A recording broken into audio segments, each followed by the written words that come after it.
Syedaralun, misteri kematian Tang Mo Nida, artis Thailand yang sempat hilang akhirnya terkuak. Pengakuan teman-teman Tang Mo tentang kematiannya tidaklah benar. Dikutip dari keterangan postingan Instagram Fanceleb ID pada Selasa 8 Maret 2022, bukti baru kasus kematian Tang Mo akhirnya telah ditemukan.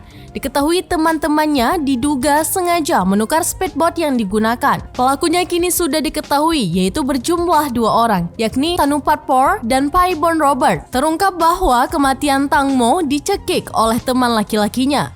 Hal itu dilakukan karena Tang Mo menolak untuk melayani nafsu bejat teman laki-lakinya tersebut.